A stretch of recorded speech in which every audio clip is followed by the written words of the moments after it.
Blog base कर रहे होते हैं कंटेंट्स पे, और अगर आपका कंटेंट ही अच्छा नहीं है तो ब्लॉग्स जो हैं वो इरेलेवेंट है। तो फिर आपने बस एक वेबसाइट बनाई हुई है कि जो शायद साल में कोई बंदा विजिट कर ले भूल भुला के, और फिर इवेंचुअली उसको जल्दी से लीव करके चला जाए, और आप सिर्फ ब्लॉग पब्लिश करी जा रहे हैं और कंटेंट लिखी जा रहे हैं जो ना कोई पढ़ रहा है ना उसका कोई फ़ायदा हो रहा है। तो इस वजह से एक अच्छा ब्लॉग बनाने के लिए आपको रिच कंटेंट की ज़रूरत होती है।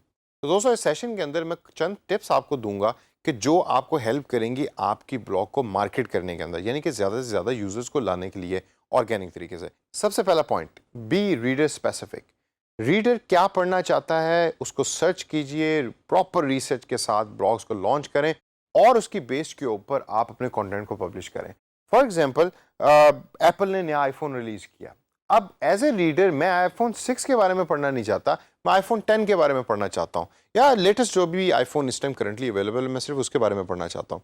तो अगर आप आईफोन 6 के बारे में लिख रहे हैं तो आपका क्या ख्याल है कि आपके ब्लॉग के आर्टिकल के ऊपर कोई व्यूज़ आएंगे, कोई इसको पढ़ना पसंद करेगा? बल्कि वो एक नेगेटिव चीज़ मानी जाती है कि भाई ये ब्लॉग देखो कितना आउटडेटेड है और ये आईफोन 6 के बारे में पब्लिश कर रहा है, जबकि इस टाइम आईफोन 10 मार्केट के अंदर अवेलेबल है। तो जब भी आप कोई भी चीज़ पब्लिश करें तो मेक श्योर करें कि रीडर पढ़ना क्या चाहता है उस पर्टिकुलर टाइम पीरियड में, उसके मुताबिक और उसके रिलेटेड चीज़ को लिखें ताकि रीडर ज़्यादा से ज़्यादा आपकी वेबसाइट पे आए। सेकंड पॉइंट है कि your make your post scannable. मैं रिपीट करता हूँ ये पॉइंट, ये बहुत इंपॉर्टेंट पॉइंट है। मेक योर पोस्ट या make your blog post scannable. जब भी कोई रीडर ब्लॉग पे जाकर आपकी वेबसाइट पे कोई आर्टिकल पढ़ रहा होता है तो वो क्या करता है, जरा प्रोसेस को जहन में लेके आइए और सोचिए। आपने ब्लॉग का नाम टाइप किया, ब्लॉग पे आप लैंडिंग पेज पे पहुंचे, वहां एक आर्टिकल है। अब आर्टिकल को आपने कैसे पढ़ना शुरू किया? आप आर्टिकल को कभी भी पहले वर्ड से आखिरी वर्ड तक नहीं पढ़ते हैं। This is the beauty of the blog, you only scan the article. आप उसको स्क्रॉल अप स्क्रॉल डाउन करेंगे, आप देखेंगे कि अच्छा यार ये आर्टिकल मुझे अच्छा लग रहा है कि नहीं लग रहा, ये मुझे पढ़ना चाहिए कि नहीं पढ़ना चाहिए, और फिर शायद आप जाके उस पूरे के पूरे आर्टिकल को पढ़ें। इसलिए जो पहली चीज मैं आपको बताना चाहूंगा इधर कि यू राइट लिस्टिकल्स नॉट आर्टिकल्स। आप लिस्ट ओरिएंटेड आर्टिकल्स या लिस्ट ओरिएंटेड ब्लॉग्स लिखें कि जिसके अंदर डिफरेंट लिस्ट हों। फॉर एग्जांपल अक्सर आप ब्लॉग्स की पोस्ट आप देख रहे होते हैं कि top 10 actors of the world, या top 10 cars of the world, या top 10 most expensive houses of the world, और इस तरह की पोस्ट के ऊपर क्लिक्स बहुत ज्यादा आ रहे होते हैं। तो जब भी कोई उस पोस्ट को स्कैन कर रहा होता है तो उस यूजर के लिए और रीडर के लिए इंफॉर्मेशन जो है बड़ी इजीली और ओपनली अवेलेबल होती है उस पर्टिकुलर इंटरफेस में या उस पर्टिकुलर ब्लॉग के ऊपर, तो पढ़ना आसान हो जाता है। Second, use headings rather than paragraphs, या use headings for each paragraph भी आप कर सकते हैं, यानी कि जब भी आपने नया पैराग्राफ लिखना है तो आप उसके ऊपर एक हेडिंग लिख दें। स्कैनिंग के अंदर यूजर को रीडर को बहुत मदद देती है।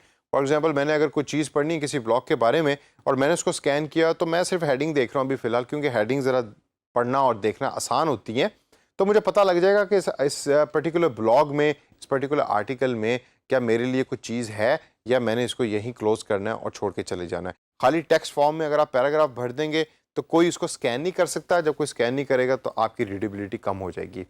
Utilise white space. हमेशा आप जब भी कोई चीज़ पोस्ट कर रहे होते हैं वेबसाइट पे या ब्लॉग के ऊपर तो आपके पास एक स्पेस होती है जिसको हम वाइट स्पेस का नाम देते हैं, उसको प्रॉपर्ली यूटिलाइज करें। ज़रूरी नहीं है कि आप बेतहाशा अल्फाज भर दें एक ही पेज के ऊपर एक ही आर्टिकल के अंदर। हेडिंग्स यूज़ कीजिए, पिक्चर्स को यूज़ कीजिए, इमेजेस को यूज़ कीजिए, वीडियोस को यूज़ कीजिए। किसी किसी जगह आप गूगल एडवर्ड्स की या एडसेंस की एड्स भी डाल सकते हैं ताकि आप कुछ पैसे भी कमा सकें।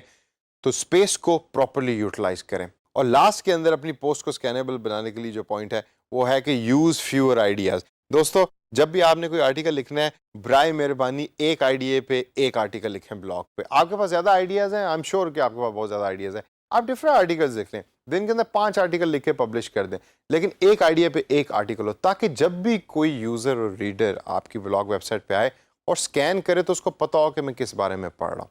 तो इस वजह से यूज फ्यूअर आइडियाज। इसके बाद अगली अगर हम मेन पॉइंट देखें ब्लॉग्स के बारे में तो वो है कि use amazing headlines and images, जो बहुत ज़्यादा काम आते हैं आपके ब्लॉग्स की रीडेबिलिटी को पढ़ाने के अंदर। मतलब कि जब भी आपने, जिस तरह मैंने भी पहले एग्जांपल दी कि top most expensive luxury houses of the world, अभी एक हेडिंग है, मेरी तरह का बंदा हो सकता है कि उस चीज़ को पढ़ना चाहे, उस चीज़ को देखना चाहे। अब अगर आप उस पर आपने क्लिक किया और आपने नीचे टेक्स्ट लिखा हुआ है तो वो भी रेलेवेंट नहीं है। तो हेडिंग हो अच्छी और जब आप उस पर क्लिक करें तो अंदर इमेजेस हों। मैं ये नहीं पढ़ना चाहता कि ये इसका ओनर कौन है, ये कहाँ एक पैराग्राफ की फॉर्म में कौन से मुल्क के कौन से शहर में ये हाउस बना हुआ है। मैं सिर्फ देखना चाहता हूँ उसकी इमेज क्या है और मे बी उसकी प्राइस क्या है। ओनर, जगह शगह मैं इतना ज़्यादा इंटरेस्टेड नहीं है। इसी वजह से जब आप ब्लॉग लिख रहे हैं तो अच्छी हेडिंग्स हो, इंटरेस्टिंग हो, कैचिंग हेडिंग हो। एक लफ्ज़ ब्लॉग की दुनिया में और अर्निंग, डिजिटल अर्निंग की दुनिया में यूज़ होता है क्लिक बेट का।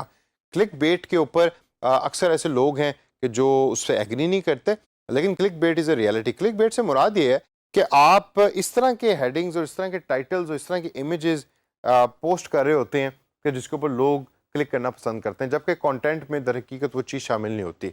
आपने कभी भी ये काम नहीं करना। जो भी आप हेडिंग यूज़ करें और इमेज यूज़ करें वो डायरेक्टली आपके आर्टिकल से रिलेट हो रहा हो। वो रिलेट होगा तो आपकी रेलेवेंसी ज़्यादा बढ़ेगी। अगर आपके रेलेवेंट ब्लॉग नहीं होगा तो लोग उसको छोड़ छोड़ के जाएंगे और इन द फ्यूचर कभी भी आपके कंटेंट पे क्लिक नहीं करेंगे, because they will feel like कि इस पर्टिकुलर ब्लॉग का तो कंटेंट ठीक नहीं है। अगला पॉइंट है visit Google AdWords a lot of times. क्यों?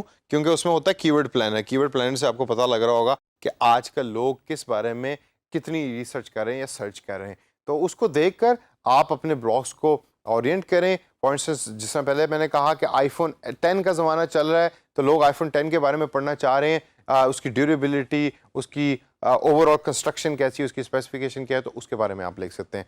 पुराने कंटेंट से दूर रहें और गूगल एडवर्ड्स इसमें आपको बहुत ज़्यादा हेल्प करेगा अपने कीवर्ड प्लानर के थ्रू।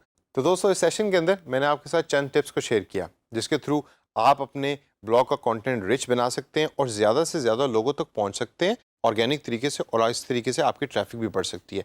इन तमाम टिप्स को अप्लाई कीजिए, अप्लाई करके देखें कि क्या ये टिप्स आपके ब्लॉग के लिए अच्छी हैं और आपको अच्छा रिजल्ट ला के दे सकती हैं।